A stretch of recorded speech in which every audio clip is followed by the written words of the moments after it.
Hola a todos, estamos en la clase de psicopatología, del grado de psicología, y vamos a abordar hoy el tema de los problemas físicos que tienen un origen o un factor mantenedor emocional o psicológico. Les vamos a llamar trastornos psicosomáticos aquellos problemas físicos con una alteración y con una lesión reconocible que tiene sus causas en factores emocionales que están implicados. Los trastornos somáticos eran aquellos en los que el sujeto tenía malestar, pero no se identificaba ninguna anomalía. Sin embargo, ahora ya sí que encontramos una lesión. Estos factores psicológicos pueden estar influenciando, por ejemplo, el alterar el curso de la enfermedad. Por ejemplo, un problema de una infección puede estar mantenido, la infección no se recupera porque hay un problema inmunológico de bajas defensas que está favorecido por una tensión continuada y prolongada. Puede interferir también estos factores psicológicos en el tratamiento. Por ejemplo, en un problema de una fractura ósea no se va a reproducir y no se va a soldar también el hueso si está sometido el sujeto a una situación de estrés permanente, como veíamos hace tiempo con el tema del estrés. La respuesta estereotipada que altera la producción de cortisol va a favorecer que esta formación ósea no se realice, por lo menos con el mismo ritmo. Y luego también es un factor de vulnerabilidad porque puede favorecer el que aparezca sintomatología, por ejemplo, relacionada con las alergias. Los tipos de factores psicológicos que nos vamos a encontrar, pues el trastorno mental, ¿a qué llamamos trastorno mental?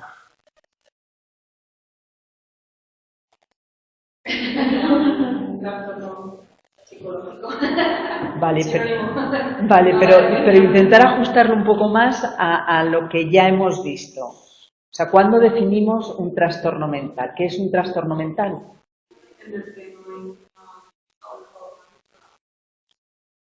Bueno, trastorno mental es una enfermedad mental que la identificamos según una sintomatología que aparece reconocida en nuestro caso, en el manual del DSM-5, ¿vale? Bueno, en este caso el DSM-4. Pero trastorno mental es una enfermedad mental. ¿Que una enfermedad mental se cura?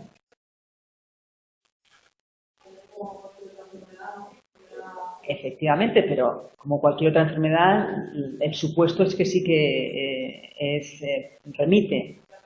Claro, es tratable si el sujeto hace lo que tiene que hacer, ¿vale? Pero sí que es tratable para que remita. Síntomas psicológicos pueden favorecer trastornos psicosomáticos. ¿Qué son los síntomas psicológicos?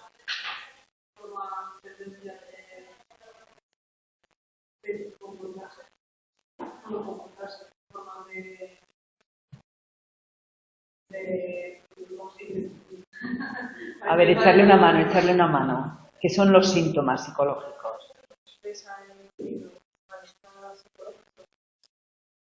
Puede ser, una parte es lo que expresa, otra parte que es lo que siente o lo que hace. Pero esos síntomas están también identificados en el manual. Lo que pasa es que no constituyen una entidad nosológica y no decimos que tiene un trastorno mental, pero sí que tiene síntomas. ¿Vale? Bien.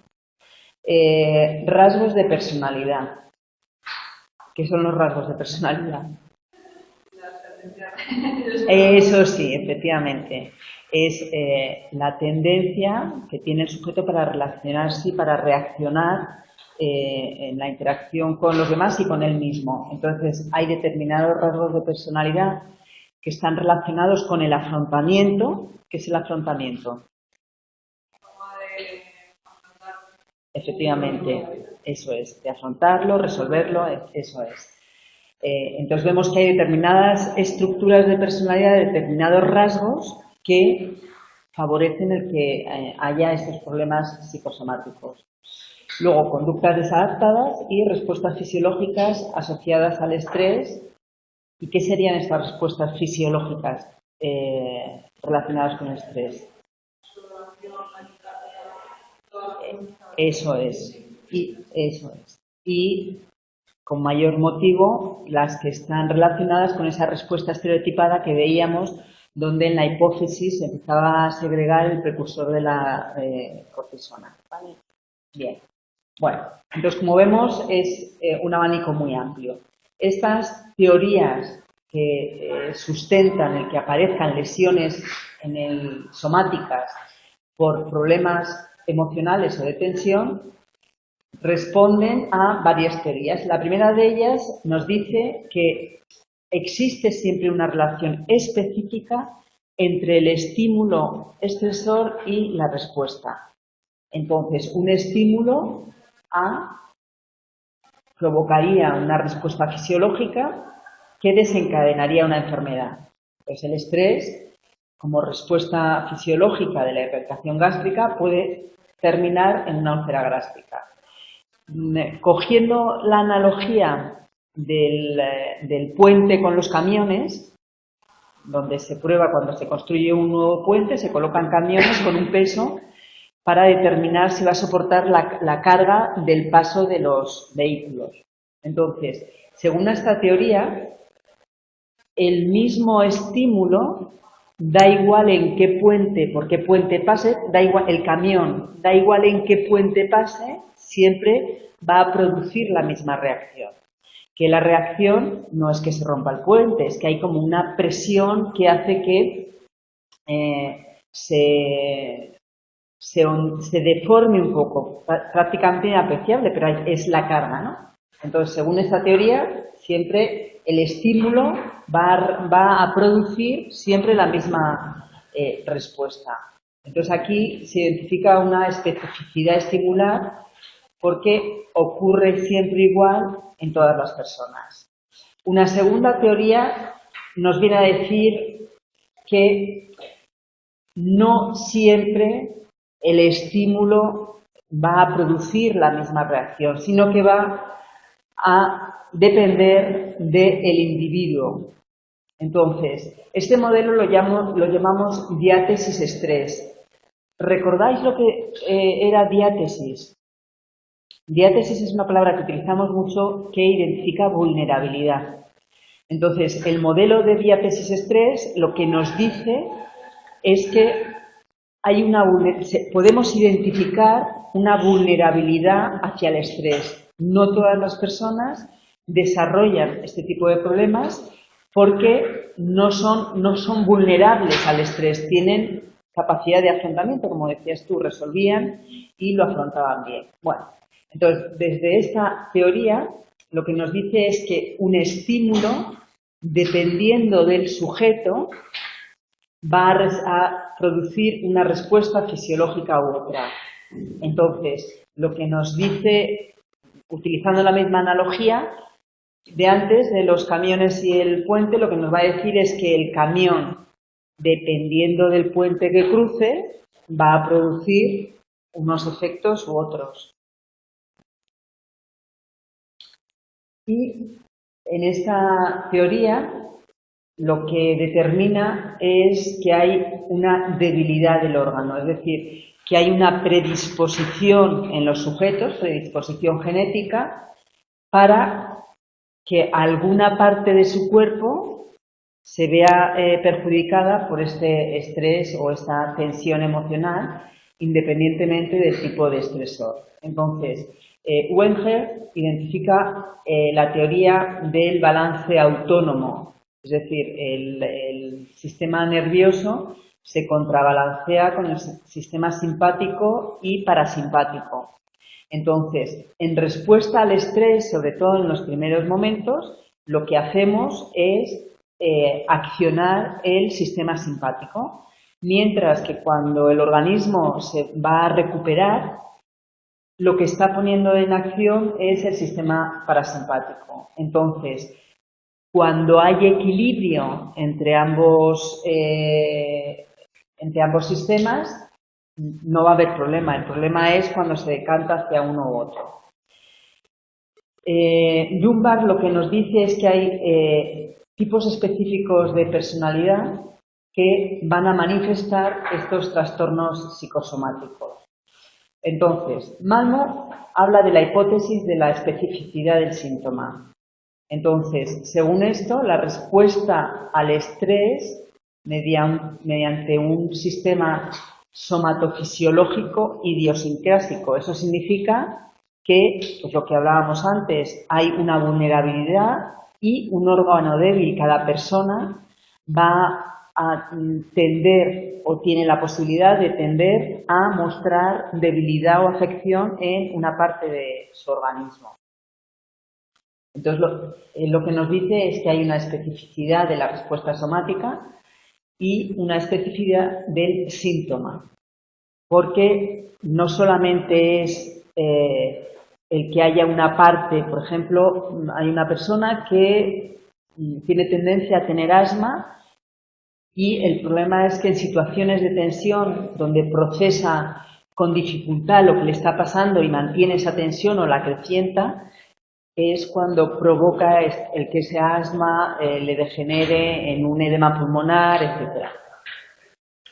La teoría general de sistemas lo que nos dice es que el organismo es un sistema que se autorregula con retroalimentación. O sea, realmente el cuerpo humano es una máquina maravillosa que funciona de forma coordinada a la perfección y cuando empieza a fallar algo, hay un feedback de ese órgano que el cerebro recepciona y es por eso por lo que aparecen señales de dolor o de malestar para tomar medidas y contrarrestar ese malestar. Para ello tiene que haber, lógicamente, una implicación de la evaluación cognitiva que el sujeto hace. Entonces, la especificidad de respuesta mantiene la activación de un subsistema fisiológico durante el estrés que impide esta regulación homeostática. Es decir, que el sistema nervioso central puede anular la percepción del malestar en ese feedback, el feedback del dolor o del malestar. Y por eso es por lo que el organismo termina degenerándose y apareciendo la lesión. Vemos ahora continuamos con modelo de vulnerabilidad al estrés, las teorías que hablan de la especificidad psicológica, donde las relaciones específicas entre factores físicos y psicológicos en la enfermedad se dejan patente, que hay una relación entre la emoción y la enfermedad. Por ejemplo, una emoción de ira estaría relacionada con la hipertensión.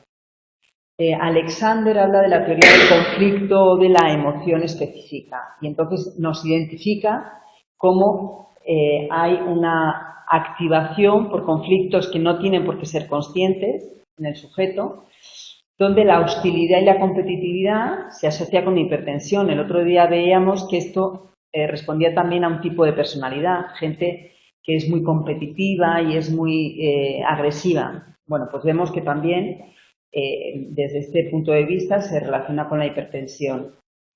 La dependencia excesiva de la madre puede determinar también una vulnerabilidad hacia lesiones relacionadas sobre todo con el aparato respiratorio.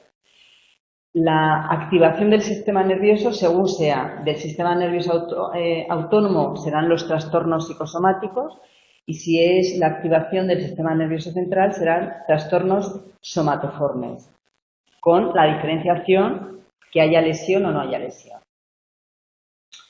Dentro de estas teorías de las actitudes específicas de Graham, vemos que este autor identifica como importante la actitud de la persona, porque la actitud sería qué es lo que siente la persona y qué es lo que desea. O sea, ante una misma situación, qué estoy sintiendo y qué es lo que necesito o lo que quiero hacer. Entonces, identifica a los sujetos con hipertensión que la emoción que tiene es de amenaza o de daño. Y luego, lo que desean hacer es estar preparados, o sea, que están permanentemente en tensión, preparados por si hay algún tipo de amenaza. Mientras que sujetos que tienen urticaria, es decir, problemas de piel, lo que sienten es una emoción de abatimiento, de estar derrotados. Y luego necesitan hacer, sienten que no pueden hacer nada, una sensación de indefensión. Y frente a estas actitudes, lo que aparecen son problemas de piel. No sé si estas relaciones en principio os parecen sorprendentes o si en algún momento dado habíais leído algo relacionado con esto, ¿no? Pero realmente sí que es importante que seamos conscientes que cada vez más están habiendo más problemas de alergias, problemas de piel, problemas de hipertensión, y nunca se habla del aspecto afectivo. Y entonces es importante que seamos conscientes, porque cuando recibimos, igual que cuando vienen los pacientes con problemas somatoformes, no tienen lesiones y que sí que vienen para resolver esa situación, normalmente ante una lesión física no vienen a nosotros, pero sin embargo vienen por otro problema, aparte de tener el asma o tener el problema de piel, etcétera. Entonces lo debemos identificar sabiendo que es un síntoma más del malestar que están teniendo las personas. Bueno, desde la teoría de regulación de Schwartz, lo que nos dice es que este problema psicosomático, esta lesión, va a aparecer cuando hay una desregulación en el cuerpo, mediante estos mecanismos de retroalimentación que veíamos antes, donde el sistema nervioso central es el que recibe la información de los órganos que están lesionados o afectados para emitir esa sensación de dolor o de malestar. Entonces, es el sistema nervioso central, el cerebro y en definitiva todo el cuerpo el que se interacciona en esa retroalimentación. Es el estrés el que hace que el cerebro inicie la regulación, y si un tejido sufre un deterioro es esa retroalimentación negativa la que va a poner en funcionamiento. Así pues, este circuito de feedback negativo es el que vamos a identificar con el dolor. Vamos, el que va a propiciar la aparición de dolor. Las etapas que pueden darse en esta desregulación es, por un lado, y en el momento inicial, cuando hay unas demandas ambientales, es cuando aparece, por ejemplo, el dolor de estómago. A continuación, cuando el sujeto ya procesa lo que está pasando, quiero decir, porque muchas veces cuando son las demandas del entorno, el sujeto rápidamente intenta responder sin procesar bien qué es lo que está pasando, sino intentando resolver.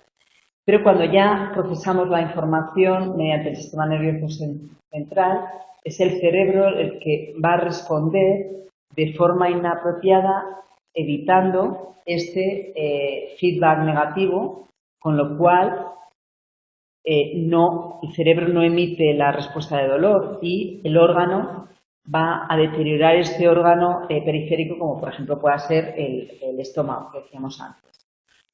Si se mantiene el estresor, aparece ya la etapa del órgano periférico, donde está respondiendo de una forma hipo o hiperactiva hacia las señales del cerebro, es decir, el órgano cada vez se va a debilitar más. Y luego, finalmente, en la etapa del feedback negativo, puede ser inapropiado como la no percepción del dolor, con lo cual el sujeto sigue sin tomar medidas en el deterioro del órgano. Tenemos aquí el esquema que presenta el autor, que la verdad es que visualmente es muy completo. Primero estarían en la primera etapa las demandas ambientales, que decía, os comentaba, lo identificábamos con ese primer dolor de estómago. El cerebro, mediante el sistema nervioso central, procesa la información y manda la información al órgano periférico que se va debilitando y hace un feedback negativo, pero en este caso ignorando el feedback, con lo cual no procesa la sensación de dolor. Con lo cual, como veis, están en un círculo cerrado, con lo cual el órgano cada vez se va a ir debilitando más. Dentro de las perspectivas actuales, vamos a estudiar la enfermedad o la salud como medicina psicosomática, medicina conductual y psicología de la salud, teniendo en cuenta estos conceptos como equivalentes, ¿vale?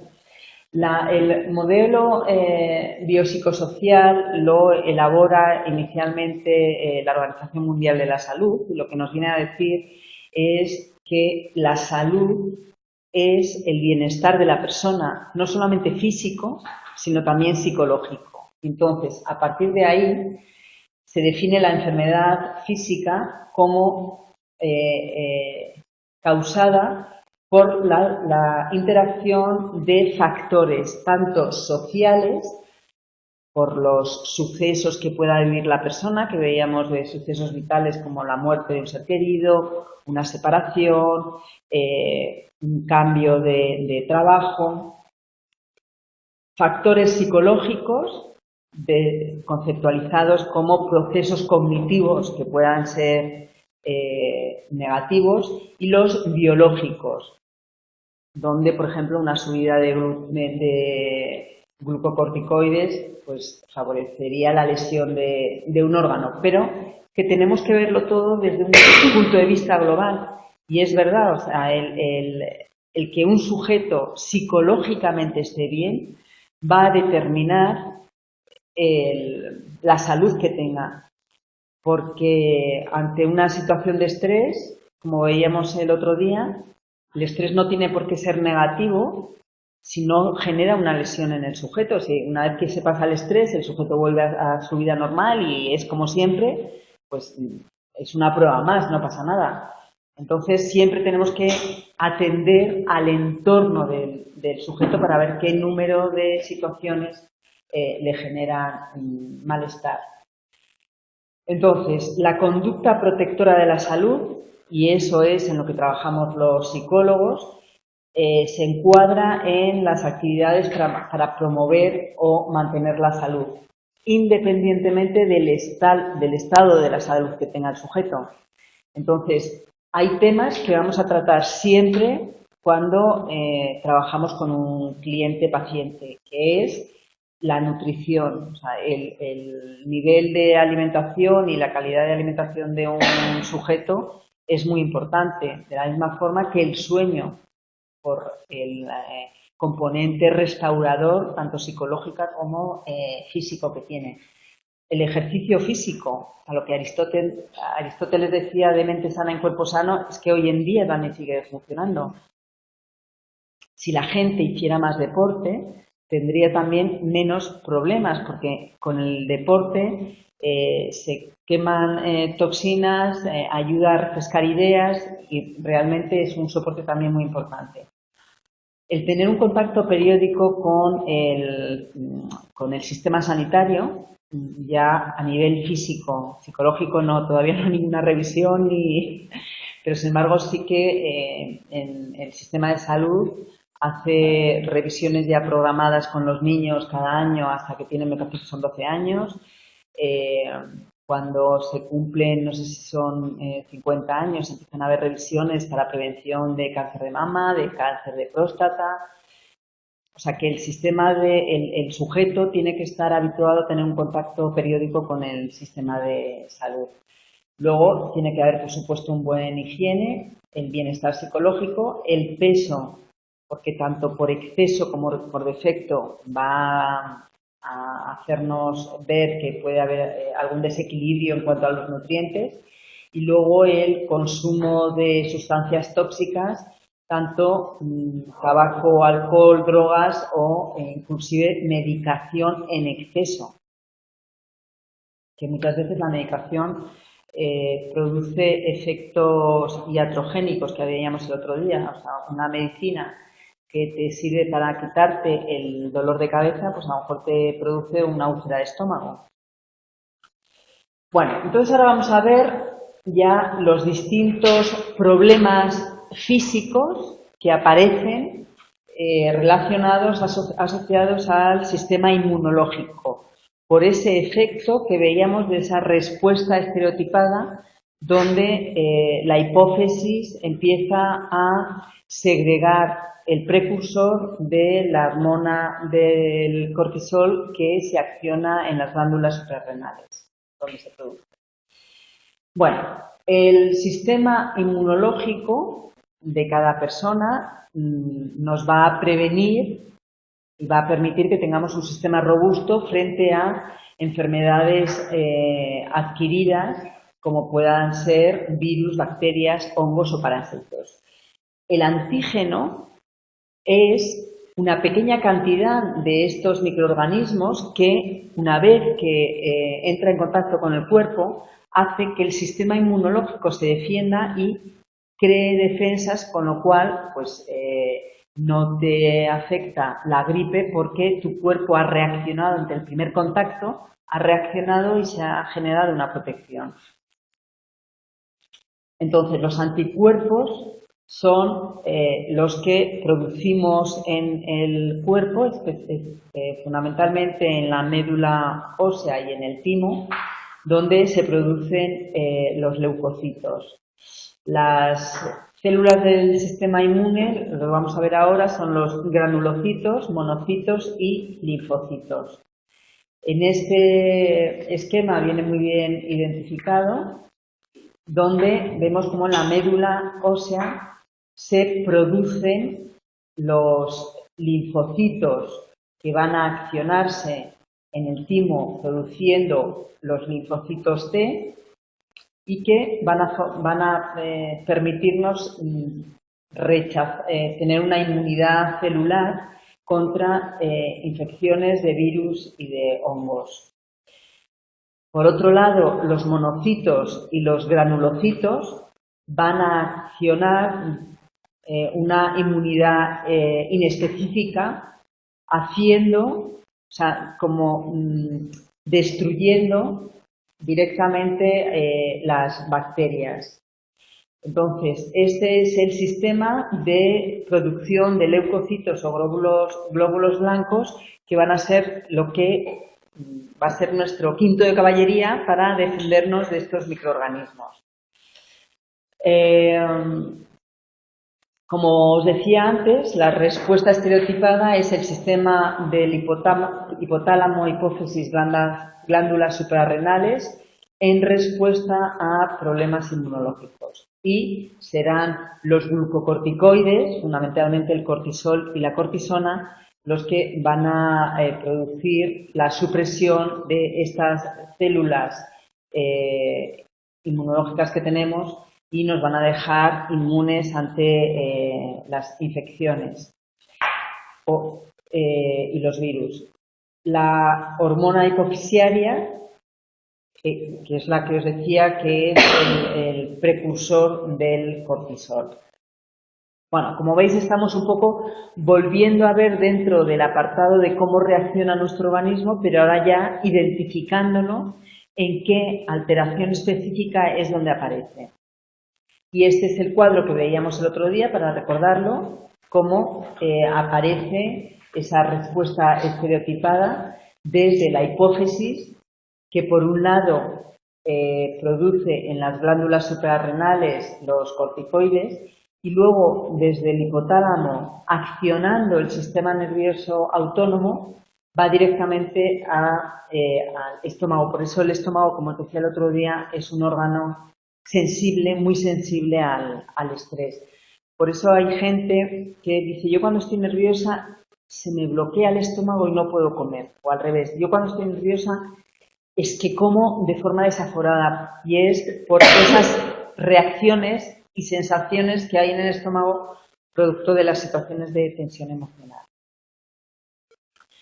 Dentro de los factores de inmunocompetencia, los sucesos vitales mayores, ¿cuál sería un suceso vital mayor? ¿Perdona?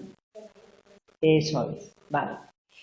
Son factores que van a incidir en la inmunomodulación. Entonces, produce cambios tanto cualitativos como cuantitativos en las células New Killer, eran las que veíamos en los linfocitos que se producían en el timo, y los linfocitos T y E.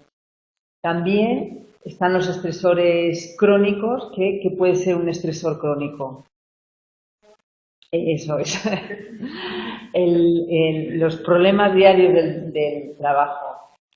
Ahí lo que aparece es un incremento del cortisol, un incremento de la emoción de abatimiento y por ende pueden aparecer estos efectos inmunodepresivos. Y los estresores agudos, ¿qué sería un estresor agudo? No. ¿El qué? No, eso sería, por ejemplo, si hubiera malos tratos. O sea, en malos tratos sí que sería agudo. Agudo significa cuando hay como una eclosión de malestar muy, muy grande y está más relacionado con algo traumático. Entonces, pues sí, si hay malos tratos en una pareja y de vez en cuando en el momento en el que el varón tiene esa reacción de malos tratos sería un estresor agudo. Ahí hay una reducción del cortisol y un incremento en la respuesta linfocitaria. Entonces, ¿veis la diferencia entre el estresor crónico y el agudo, la diferencia que le produce al organismo? Cuando es un estresor crónico, que aparentemente es menos importante, resulta que aumenta mi cortisol, que va a degenerar mi organismo, ¿vale?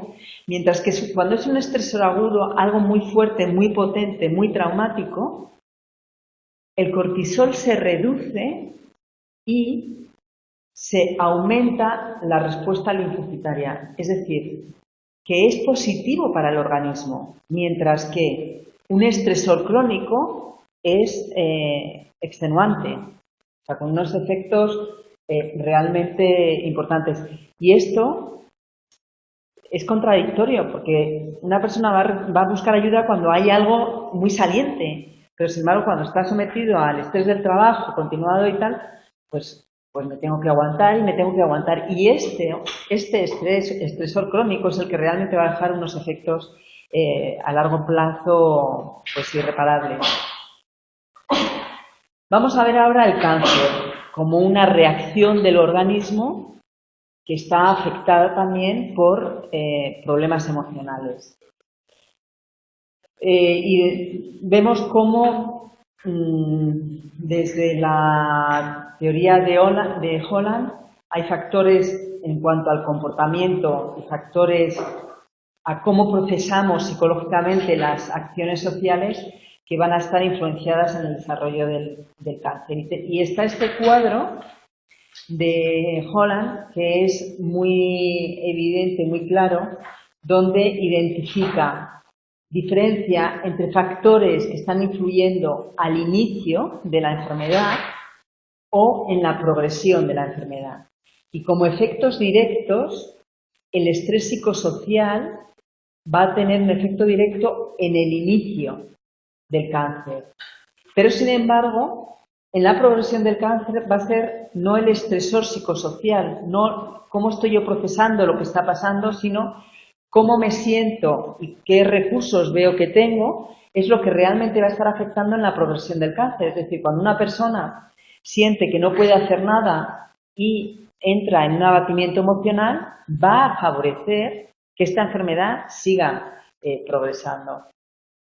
Y luego, como efectos indirectos en el inicio del cáncer, pues son estos los hábitos de consumo de sustancias tóxicas, o una conducta sexual inadecuada por las infecciones. La infección vaginal, que puede del papiloma vaginal, puede desencadenar un cáncer.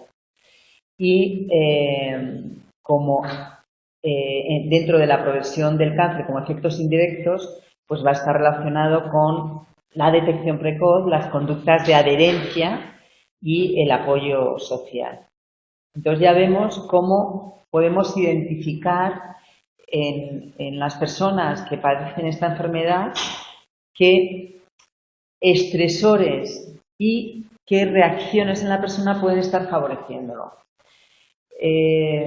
Con esto vemos como sujetos, como tranquilos, no agresivos, que no quieren que haya conflicto, que son incapaces de expresar sus necesidades y sus emociones.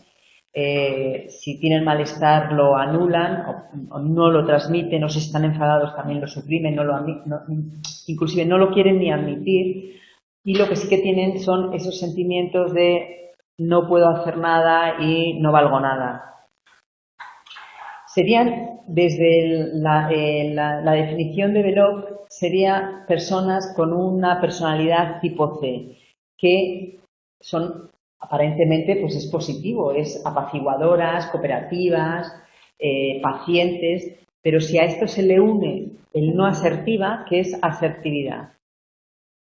La asertividad es reaccionar también a hablar, expresarse de manera que no haga daño a los demás ni te haga daño a ti mismo. Eso es, ser capaz de decir lo que estoy pensando sin hacer daño a la otra persona. Pero si soy apaciguadora y me trago todo, pues al final esa tensión que yo estoy conteniendo tiene que salir por algún sitio. Mientras que si yo soy capaz, de forma asertiva, de decir que creo que esto no lo estás haciendo bien, o me parece que esto lo tenemos que cambiar, o creo que o me estás haciendo daño haciendo esto, ya está exteriorizando esa tensión o ese malestar que está teniendo. El patrón de conducta tipo A que veíamos el otro día tiene una predisposición, son personas muy competitivas y con alto grado de agresividad. Veíamos cómo estaban predispuestas a una enfermedad coronaria. Y el patrón tipo B, que es la mezcla entre este patrón A y el patrón C, aquí está mal, y es el saludable, porque por un lado es explosivo, pero por otro lado es contenedor, y entonces pues parece que es positivo porque encuentra un equilibrio en cómo procesar y transmitir el malestar que pueda tener.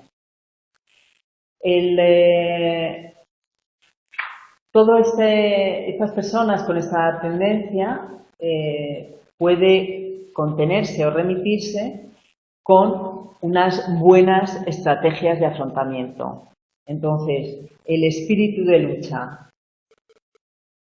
O sea, una persona que tiene cáncer, si se le ayuda para que saque ese espíritu de lucha, de motivación, porque tiene hijos y necesita que sus hijos poder transmitirles en el crecimiento los valores que esta persona quiere o ayudarles para poder consolarles, en fin, dependiendo de la edad que tengan los hijos. Pero el estimularles un sentimiento de espíritu de lucha es importante. También fijaros bien cómo la negación, o sea, hay situaciones, por ejemplo, en el trabajo tienes un problema y negarlo es terrible porque, claro, te caes en el precipicio. Sin embargo, con el cáncer, una vez que una persona tiene cáncer, el no atenderlo es positivo, porque si están permanentemente pensando en su problema y cómo va y saldré, no saldré, cómo va a ir, cómo no va a ir, entonces la negación significa, y es que hay personas que además es muy fácil, no, esto a mí esto no puede conmigo, o sea, este cáncer no va a poder conmigo, o sea, es negar que tiene una enfermedad importante y con un riesgo importante de morirse. Llegar más tampoco al punto de ganarlo tanto que no se va a poder. Eso, efectivamente, claro, porque si no toma la medicación, no hace lo que le prescriben, pues entonces sería imposible. Y luego la aprensión como ese sentimiento un poco de ser sensible a ver cómo va a evolucionar, o sea, cómo puede estar evolucionando. Y por supuesto, con apoyo social. ¿Recordáis lo que era el apoyo social? Sentirse con apoyo familiar, tener gente de contacto. Vale, pero es lo que has dicho al principio, es sentir, o sea, sentir que tiene el apoyo, porque tú puedes tener a gente que te quiere ayudar, inclusive tener familia que te quiere ayudar, los servicios sociales que te quieren ayudar, en fin, y considerar que la familia no te puede ayudar, que los servicios sociales no te pueden ayudar y entonces no hacer uso de nada. Y la influencia una vez que el sujeto ya tiene un tumor y además vuelve a tener una recaída, parece que hay un mejor pronóstico cuando está también este espíritu de lucha, existe esta negación al cáncer y sin embargo hay un peor pronóstico con esa aceptación estoica de, bueno, Dios ha querido que esto sea así y yo acepto lo que me haya venido. O con la indefensión como emoción que favorece la depresión. Yo no puedo hacer nada para que esto se contenga y pues ya veremos lo que pasa. Sin embargo, frente a eso, la gente que si el médico le dice, bueno, como la medicación va a ser muy agresiva, es importante que camines 2 horas para limpiar un poco las toxinas y tal. Bueno, pues son 2 horas caminando, o sea, ya hace algo. Sin embargo, hay gente que se cierra en ellos mismos y dicen, bueno, pues a ver qué es lo que va a pasar. Siempre el sujeto tiene que sentir que puede hacer algo para favorecer que el proceso vaya mejor. Tenemos también este cuadro de Eysenck que define muy bien el desarrollo y la concurrencia del cáncer, relacionado con la personalidad tipo 1 y tipo 5. El tipo 1 es aquellas personas con una baja autoestima y desesperanza, que favorece la depresión, y tipo 5, racional y antiemocional, que favorece conductas de agresividad eh, de agresividad y de competitividad.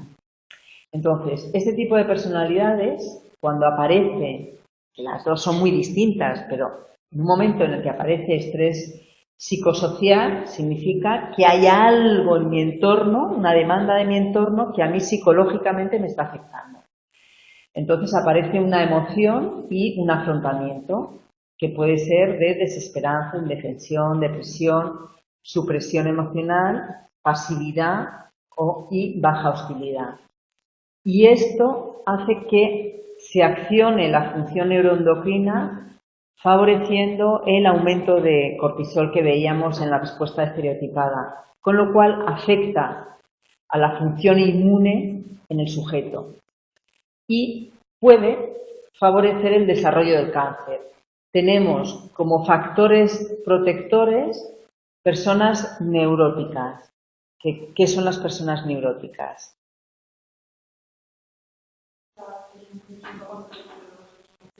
Eso es. Entonces, eso es positivo, porque como se ponen a despotricar, pues por lo menos sueltan tensión ahí. La extroversión. La extroversión, pero el polo negativo de la extroversión. El polo negativo, o sea, las personas con baja extroversión es un factor protector.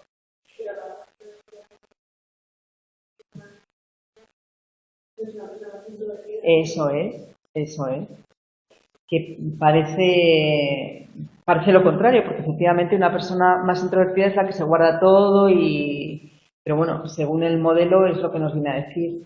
Y luego el alto psicoticismo. ¿Y qué sería el alto psicoticismo?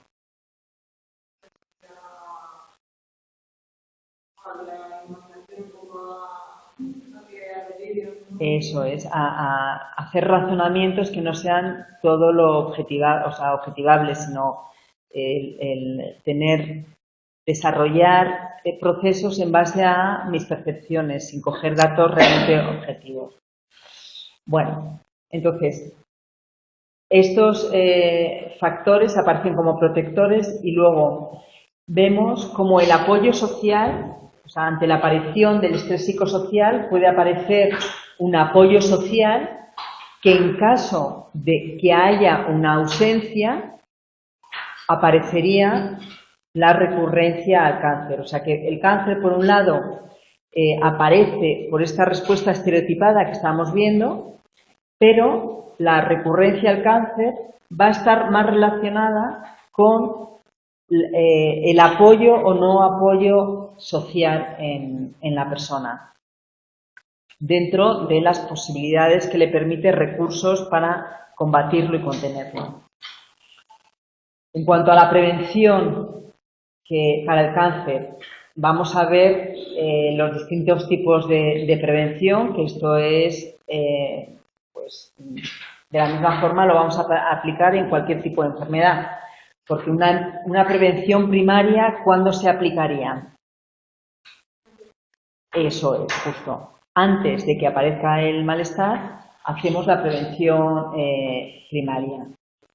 Entonces, una buena alimentación, hacer deporte físico y no consumir sustancias tóxicas, pues van a favorecer, por lo menos, van a prevenir el que pueda aparecer.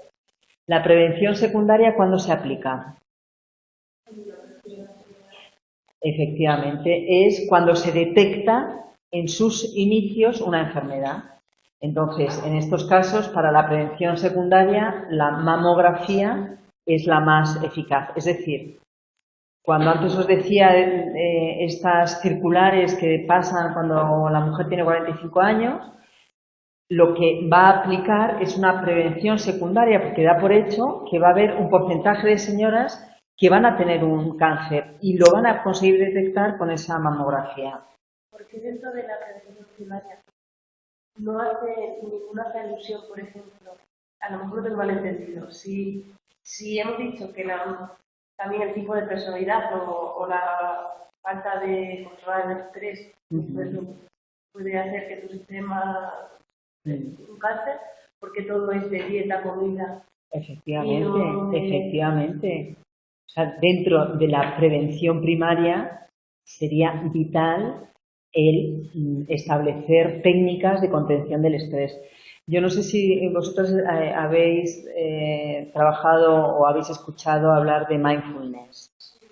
Vale, pues mindfulness es una técnica de relajación mediante la meditación y está teniendo una muy buena introducción. Me estaba sorprendiendo justo lo de la relación y todo esto, y estaba pensando en mindfulness, que es lo que te dice la...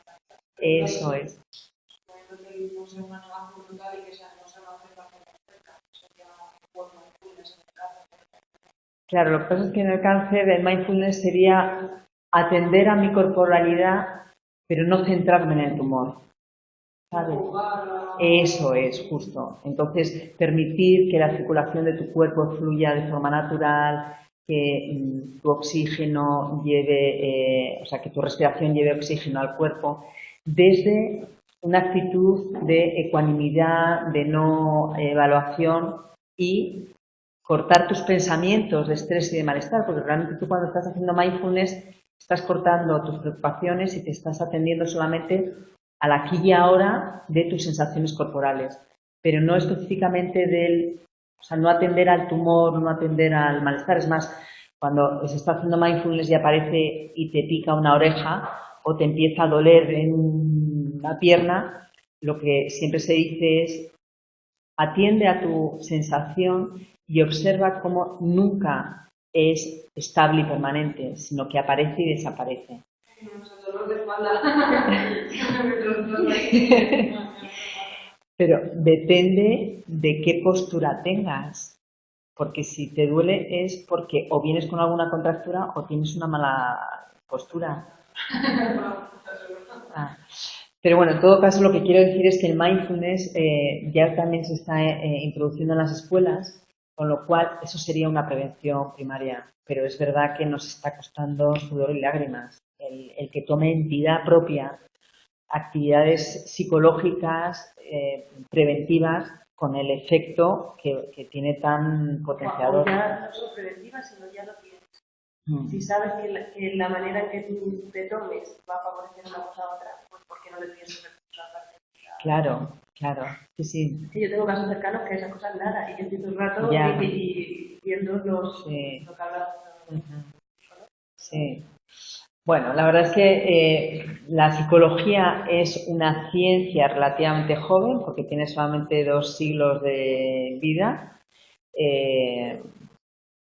Y bueno, pues vamos cogiendo poco a poco esos campos de influencia que desde nuestra óptica y desde nuestra realidad vemos lo esencial que es, pero a la población la tenemos que ir educando. Y luego también hace falta recursos.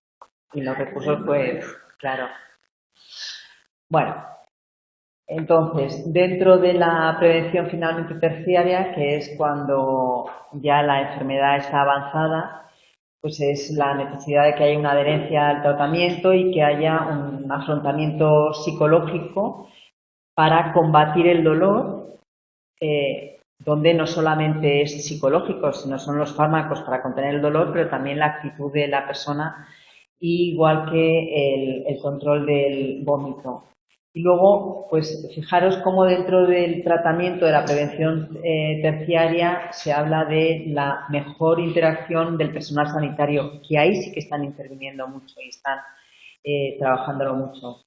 Y luego también en la comunicación del diagnóstico al enfermo o la preparación para la muerte, que realmente es fundamental. O sea, una vez que una persona tiene una enfermedad terminal, el poder hablarlo abiertamente, o sea, en España, hasta hace bien poco, siempre se le intentaba ocultar al enfermo que se iba a morir. O sea, y es lo peor, porque realmente no le estás dando capacidad al sujeto para su última voluntad, para qué es lo que le tiene que decir a quien le quiera decir. ¿El qué, perdona?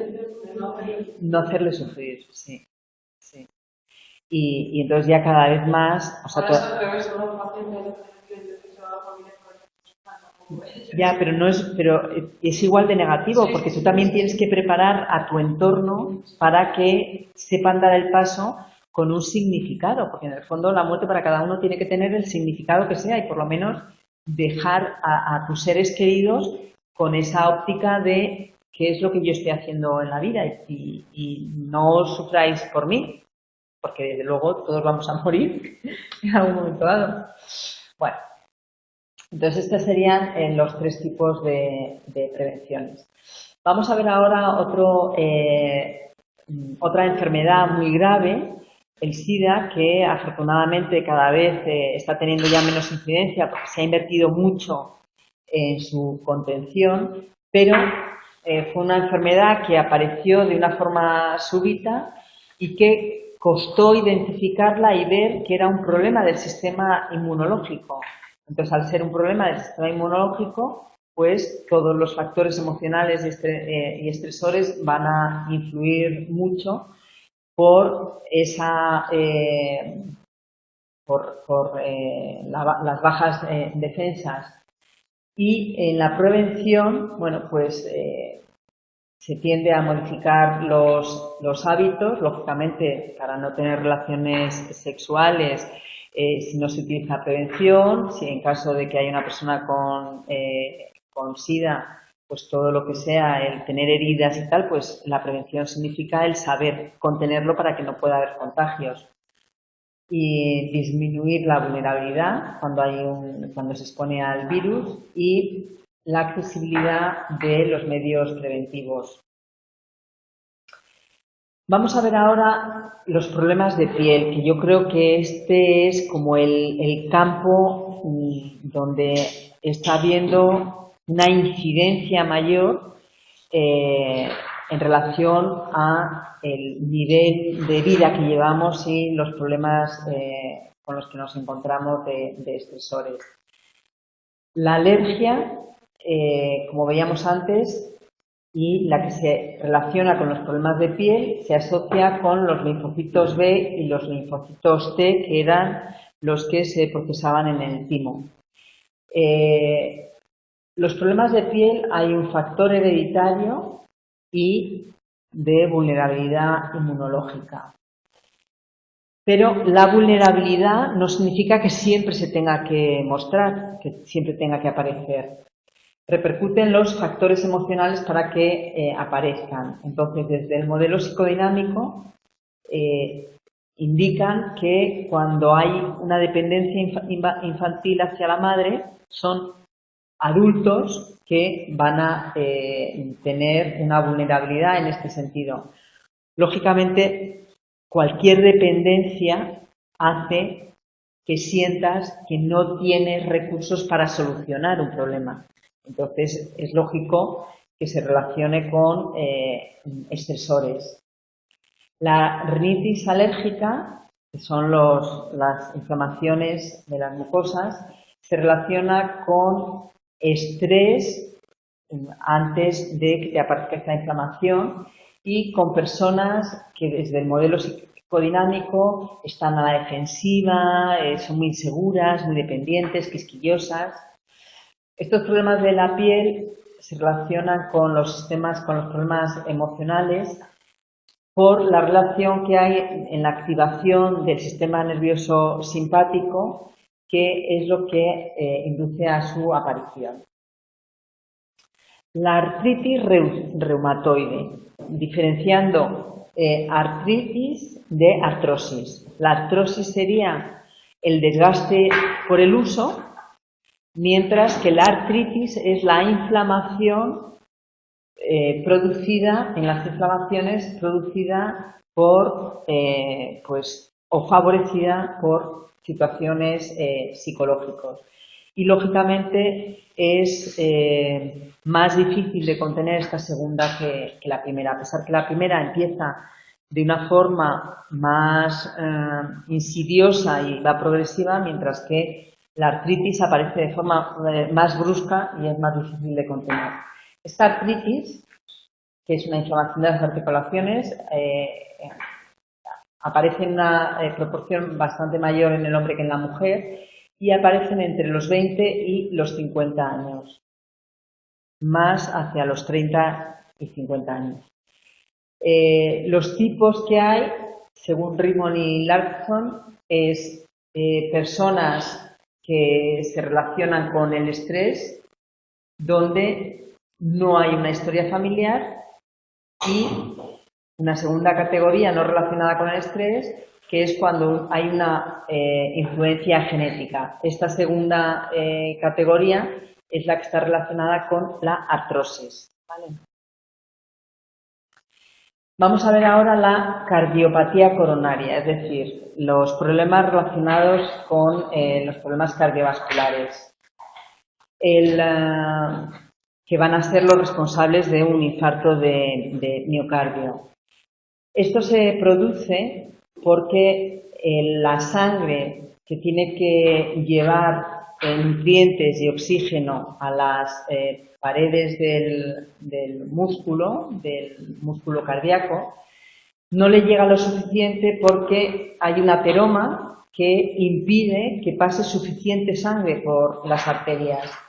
Entonces, es lo que llamamos la aterosclerosis, y es, como tenéis ahí en el dibujo, el canal por donde pasa la sangre se ve limitada casi a la mitad, y entonces falta el soporte sanguíneo al músculo cardíaco. Factores de riesgo, pues aquellas personas con rasgos de personalidad tipo A, que son agresivas, competitivas, y también cuando tienen una reacción, o sea, cuando tienen en las relaciones interpersonales siempre están a la defensiva. El estrés psicosocial, que lo identificamos como esos sucesos vitales, va a predecir la angina de pecho. Que la angina de pecho, digamos, es el preludio a lo que luego va a ser el infarto de miocardio. Y la conducta tipo A, de fuerte ambición, personas competitivas, hostiles, impacientes, que están siempre con sobrecarga laboral, van a favorecer también este tipo, son personas que tienen un riesgo para padecer este tipo de trastorno. Estas personas tan competitivas siempre están evaluando cómo las personas, pues como una limitación para conseguir sus objetivos y en el fondo es como una amenaza, o sea, todas las personas son una amenaza para que ellos puedan conseguir lo que necesitan o lo que se proponen. Evaluamos este tipo de personas con una entrevista estructurada que se llama JASS, pero esta entrevista estructurada es para la evaluación de estudios, porque una entrevista estructurada es lo que hemos comentado muchas veces, es el psicólogo lo único que hace es leer de forma correlativa las preguntas y el sujeto va contestando, es decir, que el psicólogo no puede modificar sus preguntas en base a una respuesta específica que hace el sujeto, con lo cual este tipo de entrevistas no favorece la alianza terapéutica, porque el sujeto pues se da cuenta que da igual lo que le conteste, va a seguir con el listadito y ya está. Pero, sin embargo, para los estudios de investigación sí que es muy positivo porque se pregunta a todos lo mismo y entonces podemos medir en la misma proporción las respuestas. El constructo tipo 2 que estábamos viendo de EIMSEC es también las personas con predisposición a problemas cardiovasculares. Tanto la cardiopatía coronaria como enfermedades cerebrovasculares, pues un ictus o inclusive la mortalidad. Hay una hostilidad, depresión y ansiedad. Esta ansiedad y hostilidad está relacionada con el inicio del problema coronario o cardiovascular y también con la muerte. Y luego, la depresión estará relacionada con la evolución de la enfermedad cardiovascular y también con la muerte en el caso de que haya fallecimiento de la persona. O sea, vemos cómo las dos emociones se relacionan. Los mecanismos fisiológicos en estos problemas en la cardiopatía coronaria, pues va a estar esta respuesta estereotipada de la que estamos hablando hoy, donde la médula suprarrenal es la que segrega las hormonas adrenalina y noradrenalina, que son vasopresores.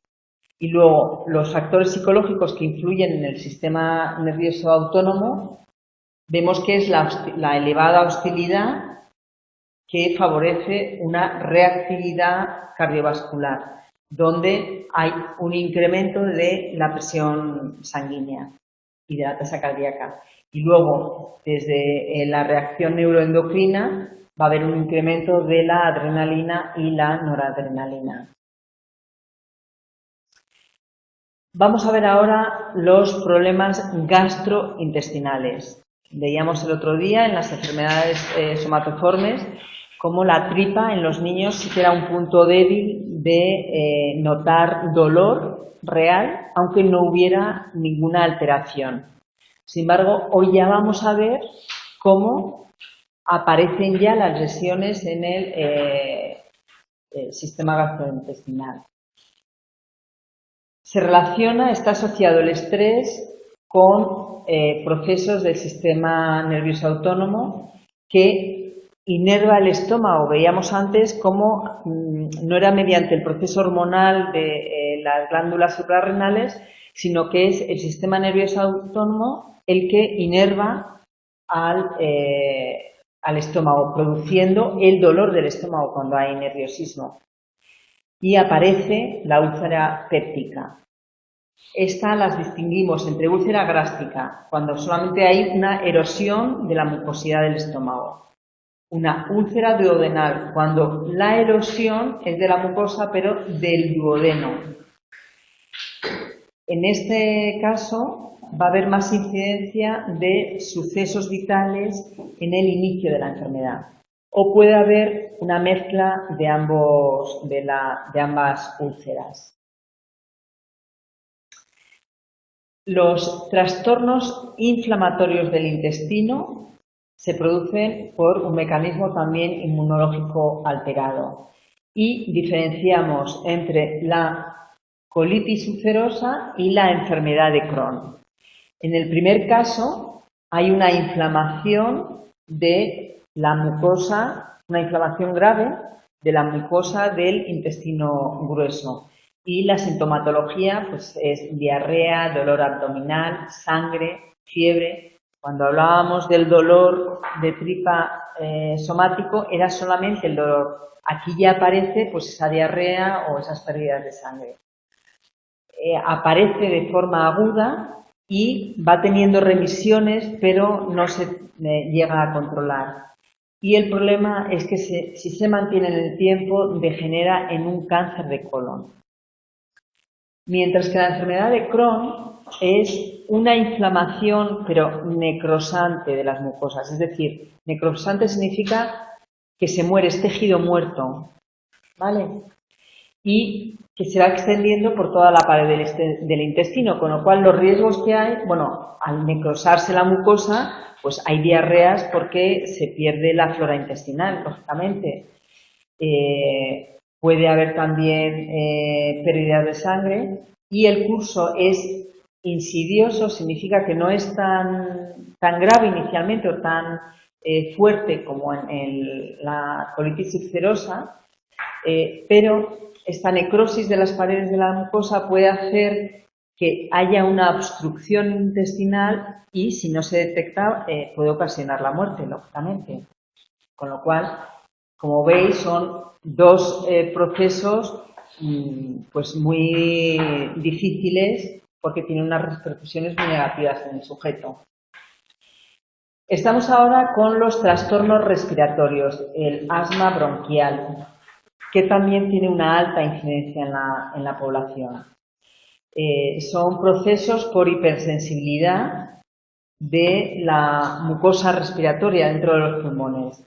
Entonces, el asma bronquial, los bronquios se constriñen y no dejan, impiden la oxigenación y además favorecen el edema bronquial, es decir, que se retenga líquido en las paredes de los pulmones.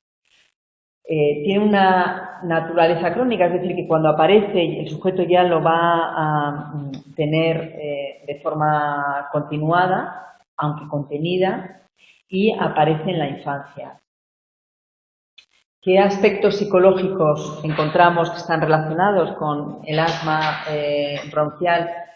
Pues vemos que los factores psicológicos favorecen la aparición de esta patología.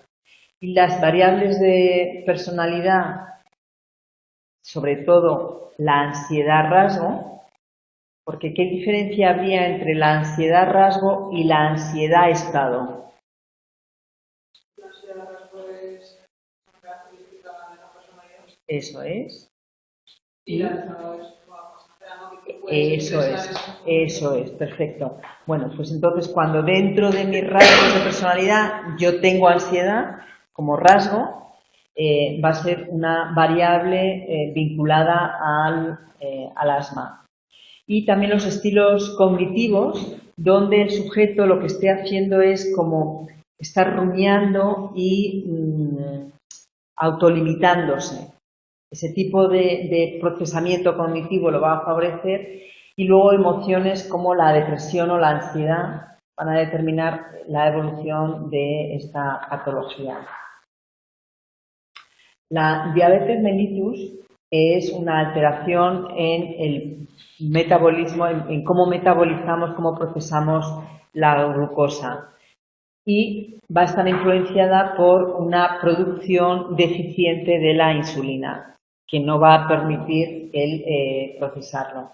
Diferenciamos la diabetes tipo 1, que es cuando aparece de niños, en la infancia o en la adolescencia, y el sujeto, al carecer de la insulina, va a necesitar utilizar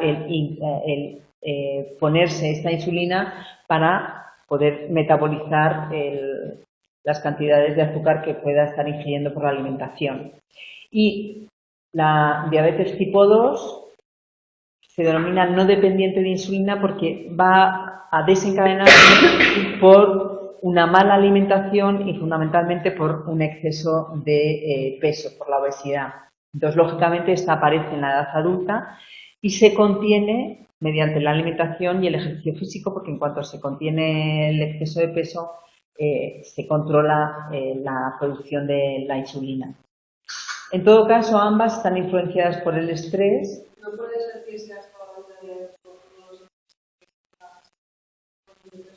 No, porque si tu organismo no tiene insulina, te mueres. O sea, tu organismo no es capaz de... O sea, los órganos se van a deteriorar, o sea, tu hígado, todo, ¿sabes? O sea, que no, es imposible. Sí, surge en edad adulta y bueno, pues es por unos malos hábitos en cuanto a nutrición y a ejercicio.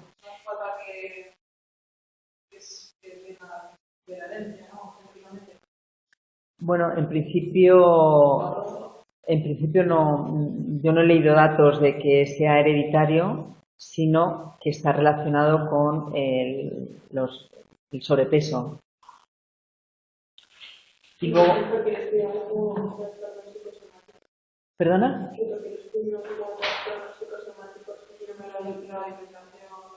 No, porque no. Lo estudiamos desde el punto de vista psicológico porque los estados emocionales y el estrés va a influir claro.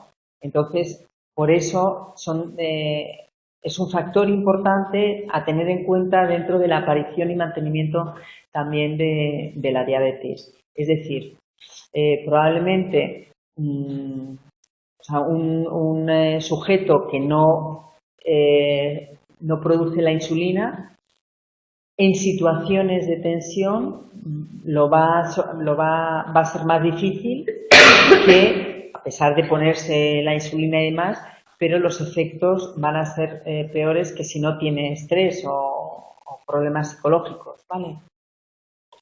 Entonces, es más, mira, la influencia del estrés, la adrenalina, noradrenalina y acetilcolina incrementa los niveles de glucosa.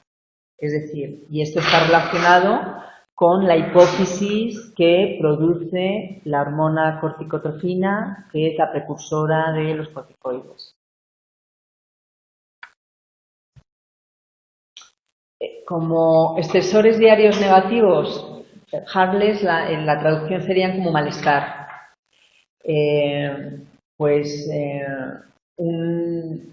Diferenciamos entre esos estresores diarios, esos malestares, con un buen control metabólico, por ejemplo, situaciones donde se combinan situaciones de malestar y de bienestar, por ejemplo, un chico que tiene mucho estrés por las exigencias académicas y los resultados, pero sin embargo cuenta con el apoyo familiar, pues digamos que sería un buen control metabólico.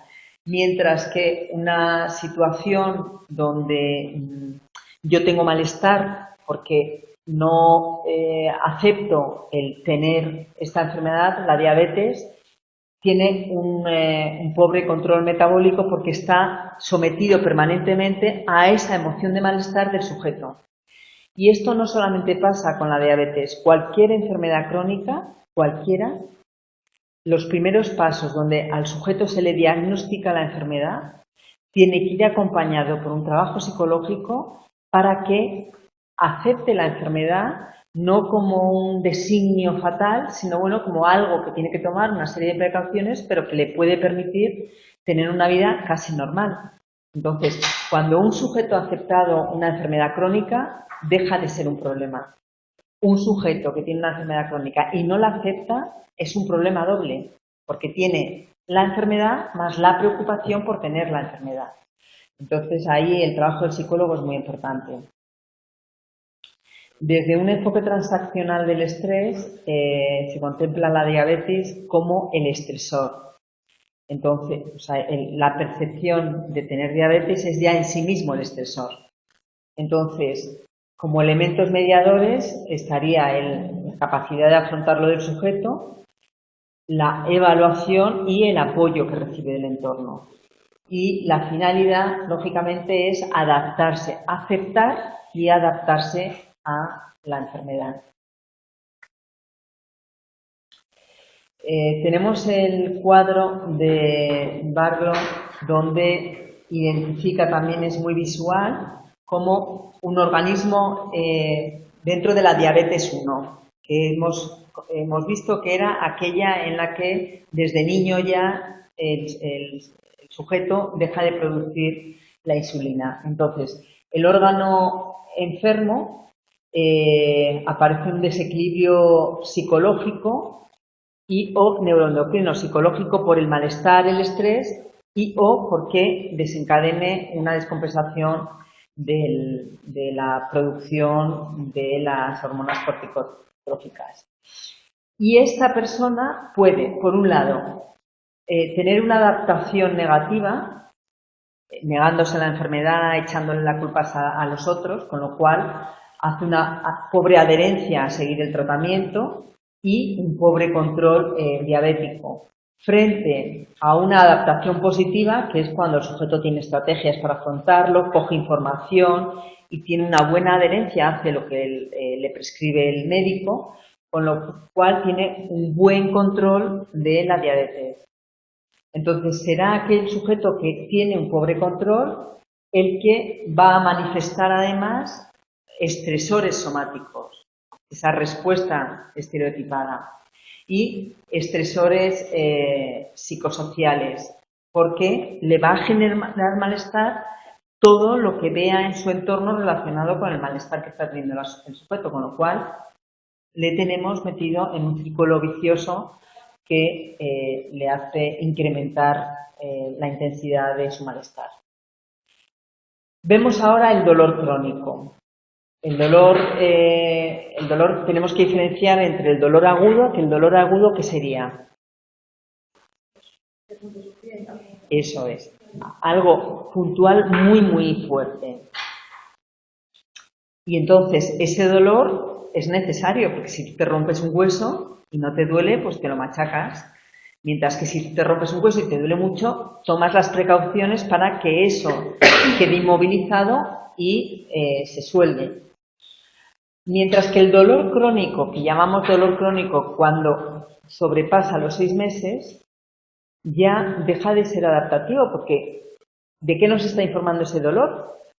Si yo sigo haciendo mi vida o tengo que seguir haciendo mi vida a pesar de este dolor, o al revés, he dejado de hacer todo lo que hacía, pero sigue el dolor y no evoluciono y no mejoro. ¿Eso se puede actuar en...? Sí, vamos a ver ahora cómo hay el cuerpo está preparado para habituarse al dolor, ¿vale? Pero entonces ya no es dolor crónico. Sin embargo, aquí es que durante más de 6 meses se mantiene el dolor.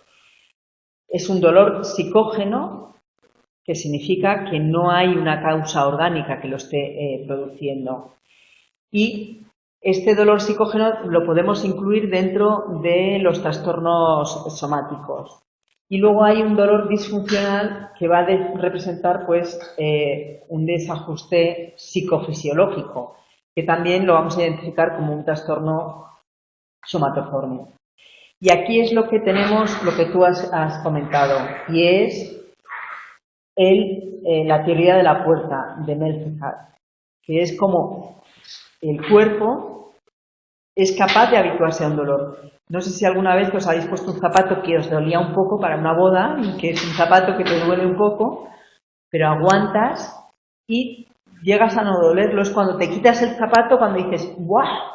¡Qué dolor! Y eso es por el efecto, el mecanismo de control que tiene el sistema nervioso central, donde se dice puerta abierta o puerta cerrada en base a permitir que las fibras faciliten la sensibilidad al dolor o aparecen unas fibras grandes que inhiben los impulsos de las fibras aferentes que le transmiten el dolor y no deja pasar al dolor a las extremidades. Y esto es lo que sería el mecanismo de la no percepción del dolor. Y ya por último vamos a ver la relación que hay entre el dolor y la depresión. Dolor como sensación y depresión como emoción. Vemos que el dolor favorece la depresión cuando hay un bajo autocontrol, cuando yo además hago inferencias sobre ese dolor y me interfiere en mi vida diaria, dejo de hacer mi vida diaria por el dolor. Entonces eso favorece a la depresión. Pero es que la depresión también puede favorecer a que aparezca dolor por el mismo tipo de mediación de bajo autocontrol y de interferencias de la percepción del dolor. Entonces con esto vemos cómo hay una relación entre el dolor y la depresión, teniendo en cuenta que la depresión es una emoción con factor psicológico, con lo cual, incidiendo en estos factores, podremos también contener al dolor. ¿De acuerdo?